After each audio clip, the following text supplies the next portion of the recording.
Welcome to the campaign show. I'm your host, Patrick Howley. Good evening. And as America grapples with national scandal, Americans all over the country are huddled around their living rooms, huddled around their kitchen tables and their television sets, demanding an answer to the fundamental question of our age in politics. Who brought the cocaine into the White House? I think it's a fair question. I think the American people deserve an answer to this question, and yet, as we will show you here on this show tonight, it appears as though all kinds of things are going wrong with the White House cameras. All kinds of things are changing in the story that's being told that these people are telling. And so it's very odd, but ladies and gentlemen, make no mistake, there was nasal interaction between Hunter Biden and his nose at the White House celebration for the 4th of July. Why don't we take a look at Hunter Biden?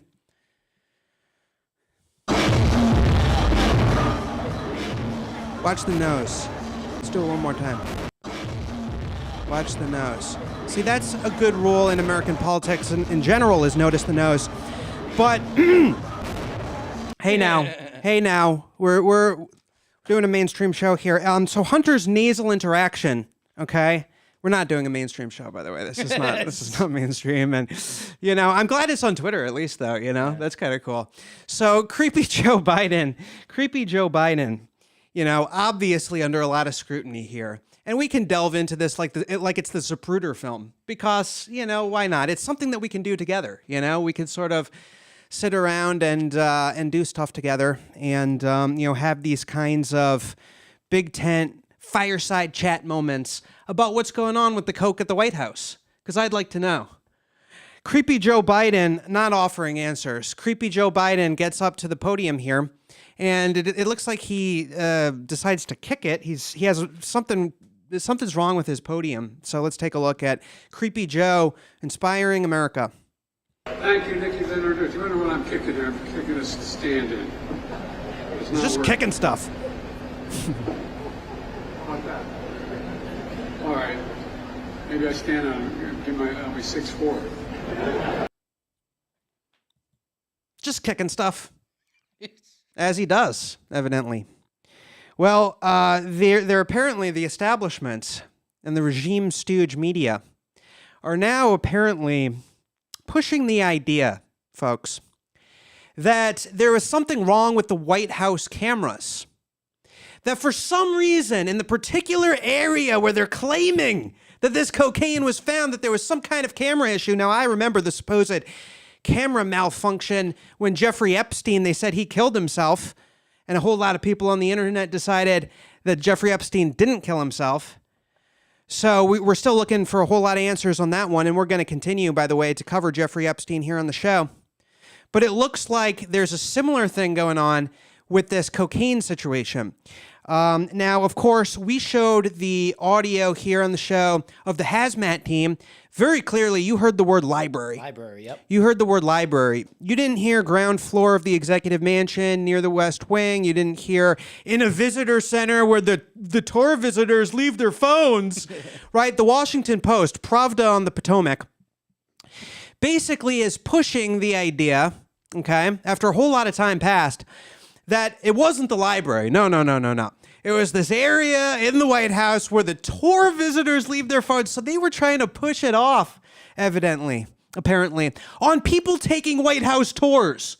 If you didn't think your government was against you before, okay, just consider the chutzpah that takes. That a bag of cocaine shows up in your White House, and you are going to try to blame the nice Americans who go to Washington, D.C., who watched School of Rock, who still have some, patriotism and some love of country so that they can get a picture in the White House, so that they can see the paintings, so that they can go on a tour and see where the magic happens, okay? And when a bag of cocaine is found and there's a discrepancy about where this cocaine is coming from, apparently the government media complex might just frame you for being a cokehead. And that's where we are in the country, basically. Americans have to be concerned that their government might frame them for being cokeheads if they take a White House tour.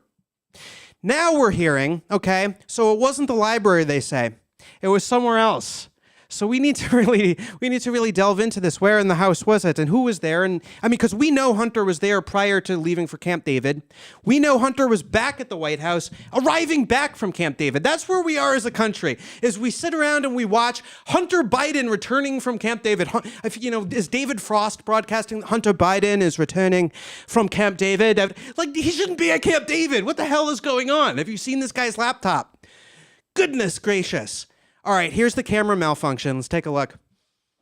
Yeah, our own Kelly O'Donnell reports that it's possible that we might not even get to learn who actually brought this small baggie is. So I'm sure that's a sigh of relief to whoever sort of made the boneheaded move of bringing a bag of cocaine to the White House. But because this was in a, not an area that, is highly trafficked, but wasn't necessarily covered by cameras all that well. See, that's their term, but it's not a very good term for this coke scandal. It just makes that investigation a little bit difficult. How much traffic was going through the White House? This could all end without, necessarily anyone being named as the person who was responsible for bringing that bag. All right, I was talking during the camera part, so let's scroll back. All right. One more time. Is this Ryan J. Riley? Who actually brought this small baggie is. So I'm sure that's a sigh of relief to whoever sort of made the boneheaded move of bringing a bag of cocaine to the White House. But because this was in a, not an area that, is highly trafficked, but wasn't necessarily covered by cameras all that well. It's an area that a decent amount of people had access to. It just makes that investigation a little bit difficult. So, this could all end without, necessarily anyone being named as the person who was responsible for bringing that bag of cocaine to the White House. Ryan Riley is still around, apparently, doing the propaganda reporting. So Ryan Riley is still around in the business. You see these people just coming through the business, cycling around, saying their talking points for the Mockingbird media. Well, so he really strained on the camera thing, though, didn't he? He really strained on the camera thing. I don't like that he used the word trafficked. It's too unfortunate. How much traffic is going through this White House. And part of the reason why this story is so funny is because, as you know, I was watching the movie Scarface when I learned the news. And we'll all remember where we were when we learned about the cocaine at the White House. We'll all remember, I was on the Ferris wheel. I just wanted to have a relaxing 4th of July family with my, weekend with my family after all the pressure that Bidenomics has put on my family. I was just trying to stay away from the politics, and then I got the call. Yes, I got the call from my brother, and he said, "Hey, Bob, did you hear? Turn on the TV." And I turned on the TV, and I learned the news probably the same time that everyone else learned that cocaine had been found in the White House. This is one of those moments, man. We're witnessing history. This is the American scrapbook. This is my Americana. Here is some of the fake news media, in my view. Wait till I'm not going to spoil the surprise, but wait till you see who the newest suspect is, according to the establishment, according to the spin machine. Okay, wait till the end of this clip. It pays off. Here we go. Kelly, the big change is where this was found. Andrea Mitchell is very concerned. By my observation, in a much more secure place, limited access place than that West Wing reception area. It's still a frequently trafficked place. They got this traffic thing down. It's down near the Situation Room, right off West Executive, down below. On this one? And normal people, average people, just can't get in there, even with the entry from the Northwest Gate. Well, let me bring you up to date with the reporting that I have. What we have learned is that there are, in fact, 2 West Wing entrances. You know that, I know that, but for the benefit of our audience. And now the investigation has progressed, and so they're saying the West Executive entrance, which, as you noted, is closer to the Situation Room and closer to the Navy mess, where there's the facilities for food and so forth. It is also next to West Executive Drive. That's where, for example, the vice president's vehicle is parked. Oh, they wiled it out. Oh, damn, they wiled it out. Are they seriously trying to blame Kamala Harris for the White House coke now? Oh my God, this just took an awesome spin. The spin room working overtime. So you heard there's unraveling. It's like, the coke was a whole lot closer to the whole Situation Room and, the nuclear football and, the red phone. Who could it be? Kamala's car is over there. Run, run, run, run, run. It's Kamala, it's Kamala. So, Andrea Mitchell, I understand that Kamala Harris is part Jamaican. I've heard that she's got a Jamaican side to her. And, you know, let's just leave it at that. Goodness gracious. Are they just all going to turn on each other? This is becoming an Agatha Christie novel. You know, are they all just going to be on a train at some points at night at the end and they're all like, who was it? And, you know, and then maybe Hunter points at a reflection of himself like the Spider-Man meme. Maybe. You know, look, we haven't, and here's the part of the fun of hosting the campaign show right now, is that we haven't determined, we haven't come to a conclusion yet. You know, this is day 2 of our coverage of Cokegate, okay? We're still, you know, this is a choose your own adventure. We're still peeling through the propaganda and trying to find out who did this, who disgraced America, who embarrassed America this time. And the press, the public is obviously very, very interested in this. But hey, look, there's other issues too. Obviously, there's the big news about about former New York City Mayor Bill de Blasio separating from his wife. And, you know, look, I wish Bill de Blasio the best as a, you know, white man who pulled a black lady for marriage. And not only that, but he pulled a black lady who actually considered herself to be a lesbian at the time. So, you know, that's like the hardest difficulty you can do, Don. Bill de Blasio scoring some points for the home team. And, you know, I don't know Bill de Blasio. I don't know his wife. But, you know, she's dating again. But they're going to live together in Park Slope. They're going to continue living together in a townhouse in Park Slope, according to the New York Times. But they're going to date other people. And it just so happens that we might be rolling out a little dating segment here on the campaign show in which I take ladies to affordably... These are the fake prop flowers for the segment. And, you know, I just may be... taking some ladies out to affordably priced dining. We're talking Olive Garden, no appetizers, that kind of deal. So, you know, you never know. That's one of the ideas that's bandied about in the writer's room. So, you know, but Bill de Blasio's wife, you know, she's out there in the market, and I'm a gentleman. You know what I mean? So, so let's go. Oh, you know, sometimes you're just in a mood. You're just in one of those moods. Just woke up on the wrong side of the... a park bench or something like that in this economy. But, you know, here actually in Mexico City, there was a lady at the airport who, well, she made her voice heard. Let's take a look.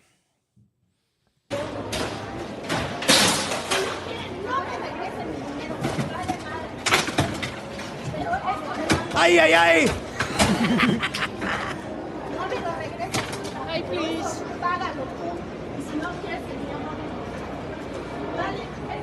Loco. Hey, we've all been in airports. Who among us? Oh, this is very bad. This is, you know, it's bad behavior. It's not good. And there. Last little finishing. Little finger at the end. Little finger at the end. Little finger at the end. So, you know, Mexico City, and you know, look. There's tensions are high. We know this. The globalists are leading us into World War III in Ukraine. There's tension with China, of course. Worldwide economic uncertainty. And, you know, people are feeling the crunch, including in the American strip mall labor colony. And, you know, airports especially are tough. You know, I've enjoyed flying, you know, in my time because, you know, I used to really enjoy traveling. You know, I'm a reporter. Worked for Breitbart News in 2016, and, you know, I've traveled all over the country, and, you know, I used to like, you know, getting my little, you know, USA Today, but USA Today has gone super duper woke, by the way, and traveling, but airports are tough, and nowadays, you know, and especially since the scamdemic, people, you know, tensions are high. Oftentimes, people who take a stand are not appreciated, you know, when they first, you know, take a stand. But, you know, sometimes people look back on somebody taking a stand and say, you know, maybe this person was trying to warn us. But I'm just not sure what this lady was trying to warn these people about on this airplane. Let's take a look. Say whatever you want. I'm telling you, I'm getting the fuck off, and there's a reason why I'm getting the fuck off, and everyone can either believe it or they cannot believe it. All right, let's hear it. I don't give 2 fucks, but I am telling you right now, that motherfucker back there is not real. What? That guy? And you can sit on this plane and you can fucking die with them or not. I'm not going to. Bye. Whoa. Big if true. She could see right through the matrix. She's like, there's an agent right there. Now, you can be quick to judge. But I believe her. If this person has come through some kind of portal and they know something, I don't even know what the cause was there, but I'm fascinated. I mean, her presentation had me enthralled. And I'm like, what? Who's not real? Now I want to know. Why so quick to judge? There's always the mob. There's always the crowd that sort of persecutes those who stand up and try to warn others. She was trying to warn other people. She's like, you have a choice right now. You can be with the fake guy, okay, who's not real, okay, and die. Yeah, die. Or get off the plane. And the thing is, she was not unattractive, You would see her around, you would think, this is a person who I'd want to talk to, not like this person who I'd avoid. It looked like she had her things, together. Who is this oracle trying to warn me about what's going on? Now I'm fascinated. I need more context. We will move on to other stuff. Oh, Keke Palmer. Have you heard about Keke Palmer? So Keke Palmer is a singer and actress and a celebrity. And she went to an Usher concert in Vegas, and her boyfriend, baby daddy, identified as, that's what people identify him as. But he says that Keke Palmer is his wife. And so Keke Palmer went to this Usher concert, and she was dressed. Look, I'm not gonna weigh in on how she was dressed, but this guy though, Leotis, said, it's the outfit though. You a mom, so publicly rebuking his own ladies, his own baby mother's choice of outfit to this Usher concert. Social media went against him. USA Today has compiled some of these tweets against him. They say, "Don't date a baddie if you're going to be this insecure." That's one of the comments. Here's one of the other comments from that USA Today compiled. "Not you jealous of your baby mother. You right. She's a mom, not a wife." Oh. So Jackson comes back. So Jackson is the baby daddy, Darius Jackson. Okay. So who's Leotis? Oh, their son, Leotis. Palmer's boyfriend and father of their son, Leotis. Okay, so it's the outfit, though. You a mom, okay? That's Darius Jackson. Then everybody's against Darius Jackson on social media, or a lot of people. They get really angry at him, like, who are you? That's not your wife, right? So here's the comment, and this is why he's the Patriot of the Week. He says, quote, "We live in a generation where a man of the family doesn't want the wife and mother to his kids to showcase booty cheeks to please others, and he gets told how much of a hater he is. This is my family and my representation. I have standards and morals to what I believe. I rest my case."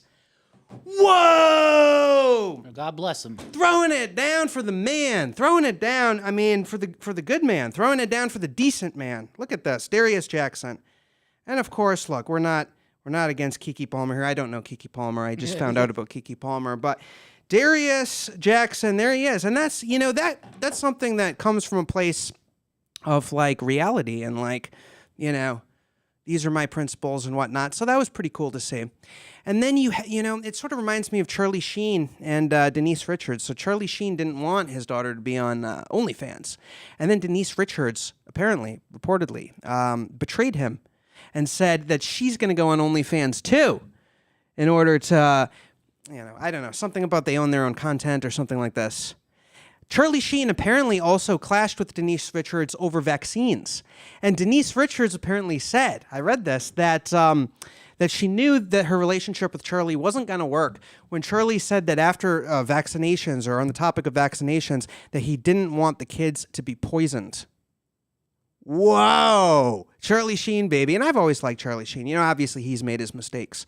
Yeah. But so has the White House. I mean, who's the moral arbiter here, But, no, that's Charlie Sheen. So he's a truth. Remember when he called into Alex Jones? His whole supposed meltdown started with a call into the Alex Jones show. I remember that, yeah. And he was like, he was in a war with Chuck Lorre. He was feuding with Chuck Lorre, and he's like, Haim Levine, Chuck's real name, Haim Levine, right? I think that's probably what got him into trouble when he was doing Tiger Blood, but I was really into it at the time. I was like, go Charlie! Yeah, no, that was awesome. But anyway, who's another truth teller who we need to spotlight here, who's going even farther than I expected, and this guy has been anti-establishment for a long time. But that, of course, is Robert F. Kennedy Jr., who is surging in the polls over there on the Democrat side for president. And here he is taking the stand against censorship. So I'm very alarmed with what the European countries are doing right now, because it's completely anti-democratic.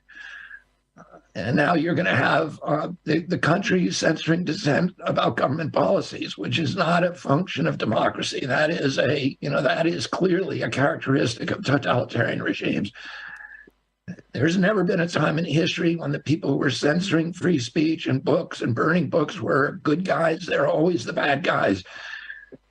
And if you give the government the power to do that, that power will be 100% of cases, that power is going to be abused.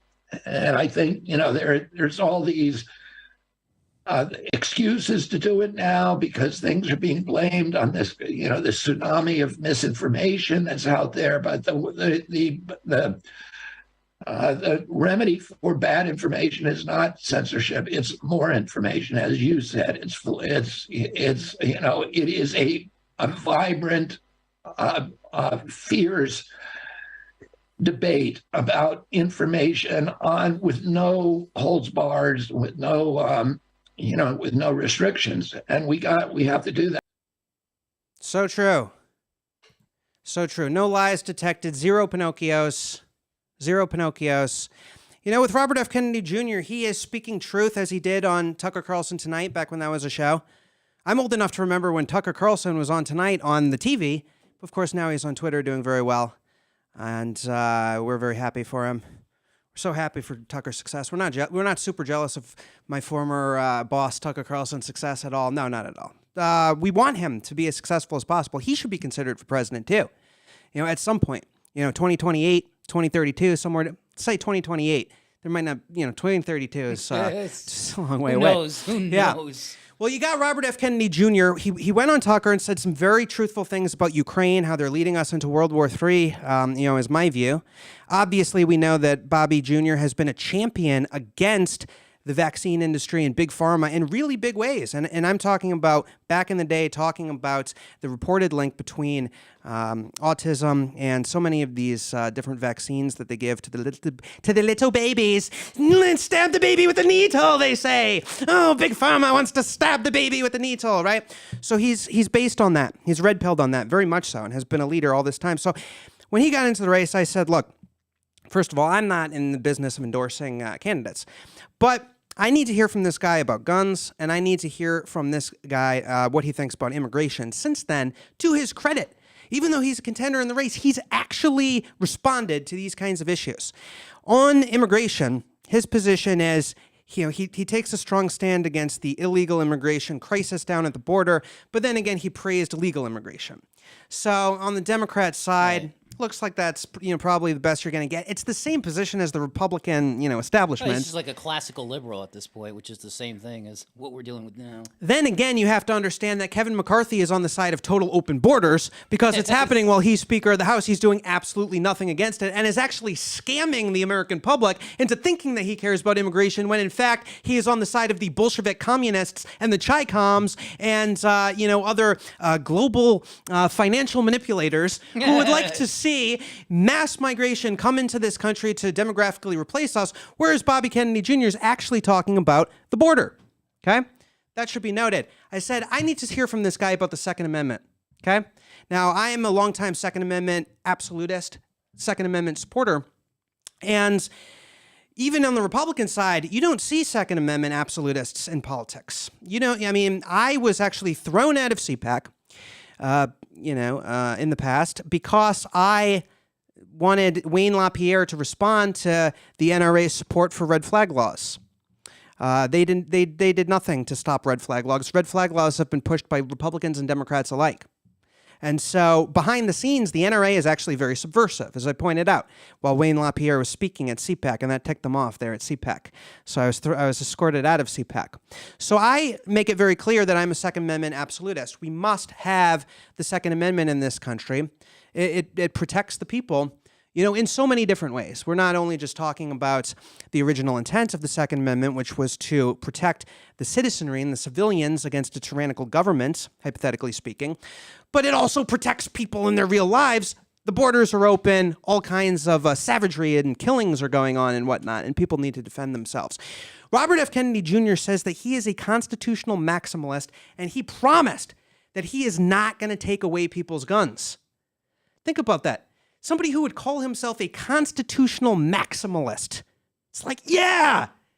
I hadn't heard that term before, constitutional maximalist, but I love it, and it's great. And it's like, isn't it cool to have a presidential candidate who's actually smart? So often, being the host of the campaign show, sometimes I feel like I'm just watching a perpetual, parade of fools slipping on banana peels, selling out the country, brazenly lying, getting things wrong. Joe Biden couldn't tell the difference between the Constitution and the Declaration of Independence, and just low IQ morons doing the people's business, supposedly, right? So isn't it cool to have somebody who actually has a real education? And I don't mean that in an elitist way. Obviously, I don't encourage people to go to college nowadays. GED, good enough. The good enough diploma, right? But I'm talking about education like somebody who's actually read books, somebody who knows something about history and literature and current affairs and how it all ties together. So I'm finding it very, very, very, very, very difficult to find arguments against why Bobby Kennedy Jr. Is somehow not a good candidate for president of the United States, because he's crushing it. And one of the other things that's badass about him is that Joe Biden, I believe, if I'm not mistaken, has a Bobby Kennedy bust in the White House, because he tries to claim that Bobby Kennedy was his hero or whatever. Meanwhile, Bobby Kennedy's son is in the presidential race running against Joe Biden, being like, the CIA killed my father. It's like, that's cool, man. And meanwhile, his dad is still in a bust on his enemy, his rival. And think about it. If he gets into the White House, he'll just keep the bust there. But he'll be like, the energy has been restored, Dad. But obviously, of course. And I say this, that's on the Democrat side. President Donald Trump also crushing it. Make no mistake. President Donald Trump crushing it, doing much better than Robert F. Kennedy Jr. in the polls, we must say. Crushing it on the Republican side, and also substantially leading the general election race. And make no mistake, President Donald Trump is out there saying that he is going to just take on the deep state as soon as he gets in there. He is saying very clearly, President Donald Trump is saying, that he can get a peace deal in under 24 hours. He says it wouldn't even be difficult for him. And you know what? He actually has a record, okay? He actually has a record of somebody who really did get us out of World War III in North Korea. Remember when he stepped over the line? Yeah. Kim Jong-un is just like, that's Donald. Had to give it up for Donald, just like Carlton on The Fresh Prince of Bel-Air. So make no mistake, when I say nice things about Bobby Kennedy Jr., I'm a reporter. I call him like I see him. President Donald Trump has also said good things about Bobby Kennedy Jr., says he thinks he's a good guy, his heart's in the right place. And think about the integrity that takes for Trump. Think about this guy who's talking about Marco sweating at the debate. Looks like he just came out of the swimming pool. And then we got Lying Ted over there. Yep. Low energy Jeb. Oh, Lying Ted, lying again. He's lying again. Why is Rand Paul, little guy Rand Paul, why is Rand Paul even on this stage right now? He's at what, 2%, under 1%? He's just like completely gone scorched earth against everyone in politics. Yeah, Hillary, if I was running the government, you'd be in jail. Crooked Hillary over here, taking on the powers that be. And then there's an actual viable rival to him in the presidential race, and he compliments the guy. Think about the integrity of that. That is what lets you know that President Donald Trump really does care about this country and just wants to do the right thing. He never took pride in being a politician. He's like, I'm doing this so I can get things done, so I can help people. I'm Donald Trump. I don't need to do this. He didn't need to do it, but he wanted to do it for America. And so I think that's important to say. So here on the campaign show, we're going to be covering President Donald Trump. We're going to be covering Bobby Kennedy Jr.'s historic campaign. And obviously, we have to continue covering this Creepy Joe fellow. And Creepy Joe is not doing so good. I call him like I see him. You know, I'm a fair fellow. I would say creepy Joe Biden, not doing so well. Well, ladies and gentlemen, you know why I love this next clip? Because this aggrieved Walmart customer sounds a lot like the legendary late stand-up comedian from the 1980s, Sam Kinison. Just listen to this guy's voice. I don't know if I'm aging myself here, but if you remember Sam Kinison, just listen to this guy's voice. Because this man is literally threatening us.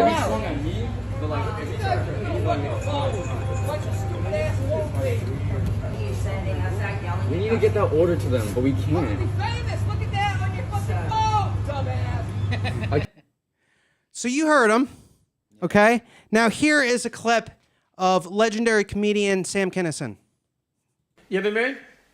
What's your name? Gary. Well, Gary, if you ever think about getting married, if you ever think you've met the right girl, you want to settle down, get a house, get a car, will you do me a favor, Gary? Remember this face.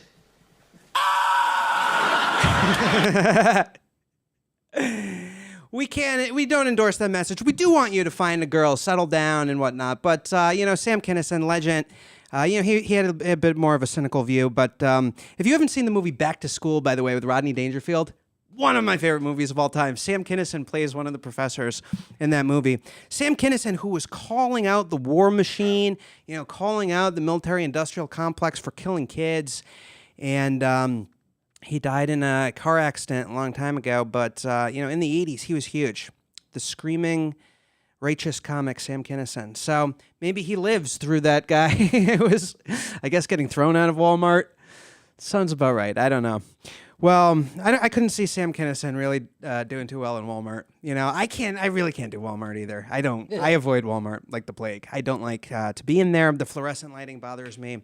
And, you take your life into your hands anytime you go in there because there's a lot of combat. There's a lot of fighting. It's a gamble for sure. Meanwhile, in Ireland, this is such a good video. It's a bit long, but we will watch it because, I don't really have anything to do right now. Irish Inquiry, and this is very, very important. The Irish Inquiry did this a little bit, and they asked some people in Ireland, what is the most common name in Galway? What's the most common name in Galway? Is it Patrick? Is it Sean? Is it Sean Michael? Is it Sean Michael Fitzpatrick? What is the most common name in Galway? I've always wanted to move to a small town in Ireland and just be a legend.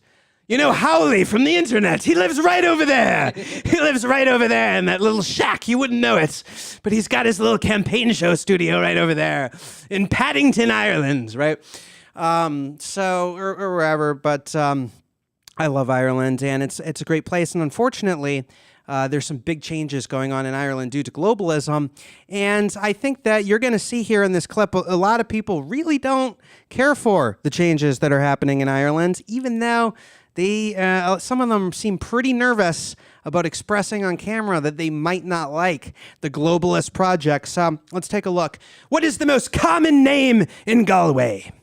Can you guess what the most popular boy's name was in Galway in 2022?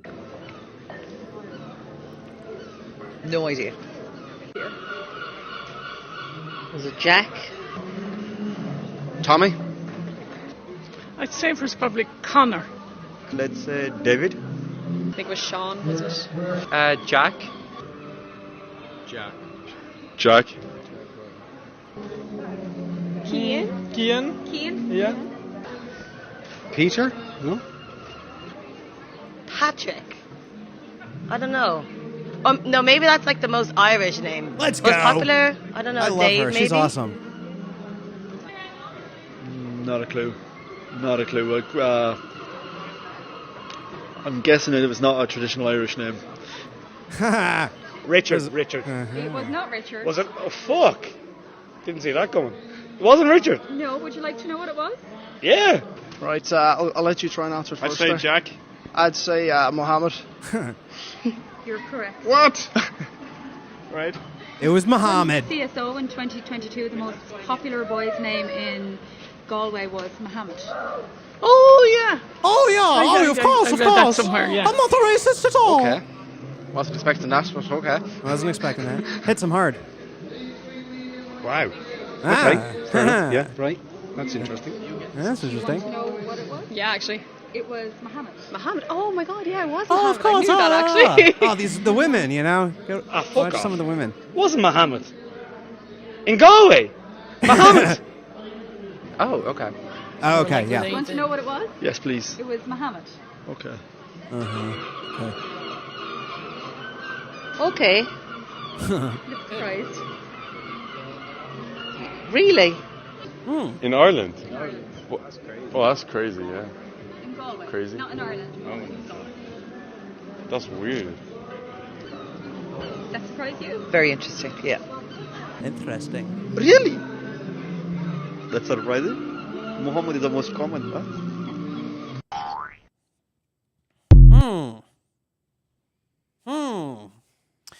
Wonder why that's happening. Oh, because of mass migration? Oh, your country is under absolute globalist occupation, invasion? How? In Ireland, you say? How about that? Well, I think hopefully there will be better days for Ireland, better days for America. But no matter our external circumstances, we're rocking out. We're having fun. The bad guys are totally exposed. They're getting desperate. Somebody left cocaine in the White House. And I think we need to really continue to appreciate the magnitude that this scandal has in a media culture that perhaps sometimes errs on the side of sensationalistic, tabloidal, focusing on these sorts of issues. Maybe, and I'd love it if they were talking about trade policy. I would. These are the conversations we should have. But so long as we don't have an answer from the Secret Service, from the White House cameras, from anyone about who did this, we know Hunter's been at the White House. We know Kamala's car apparently parked not too far from where this was, according to a little spin. We need to get to the bottom of this, folks. We need to get to the bottom of this, and we need to do it together. So we will be monitoring this in real time as it goes along. You can follow the campaign show on Instagram, instagram.com/the.campaignshow. You can go to Patrick Reports, patrickreports.com. Very easy to remember. patrickreports.com. Get in touch with me. Send me an email, and unlike the, creepy Joe Biden, I will probably respond, maybe respond. We'll have to see. But I want to get in touch with people who have good ideas about what to do, because there's so much to do. And we're going to see you tomorrow, 5 p.m. Eastern Standard Time. We'll see you then.